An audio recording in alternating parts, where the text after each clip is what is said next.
पौराणिक कथाओं के अनुसार माता पार्वती ने भगवान भोलेनाथ को अपने पति के रूप में पाने के लिए कई वर्षों तक कठोर तपस्या की।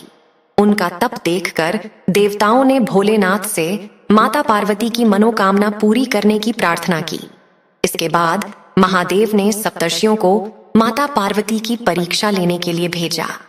इस परीक्षा के दौरान सप्तर्षियों ने महादेव के कई अवगुणों को बताते हुए माता पार्वती से भोलेनाथ से विवाह न करने को कहा, लेकिन माता पार्वती अपने निर्णय पर अडिग रही। इस पर खुद महादेव ने माता पार्वती की परीक्षा लेने का निर्णय लिया। माता पार्वती के तप से प्रसन्न होकर भोलेनाथ उनके सामने प्रकट हुए और उन्हें वरदान देकर अंतर्ध्यान हो गए। कुछ क्षणों बाद ही एक मगरमच्छ ने एक लड़के को पकड़ लिया और लड़का मदद के लिए पुकारने लगा। बच्चे की आवाज सुनकर माता पार्वती नदी किनारे पहुंची और उसे देखकर उनका मन द्रवित हो गया।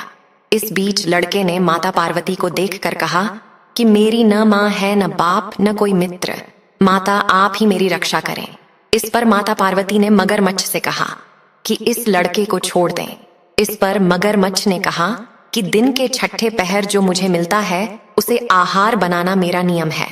माता पार्वती के विनती करने पर मगरमच्छ ने लड़के को छोड़ने के बदले में माता पार्वती के तप से प्राप्त वरदान का पुण्य फल मांग लिया। इस पर माता पार्वती तैयार हो गईं। मगरमच्छ ने बालक को छोड़ दिया और तेजस्वी बन गया।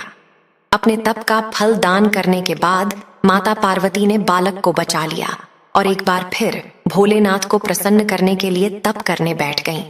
इस पर भोलेनाथ दोबारा प्रकट हुए और पूछा कि तुम अब क्यों तप कर रही हो? मैंने तुम्हें पहले ही मनचाहा वरदान दे दिया है। इस पर माता पार्वती ने अपने तप का फल दान करने की बात कही। इस पर शिव जी प्रसन्न होकर बोले, मगरमच्छ और लड़के दोनों के स्वरूप में मैं ही था।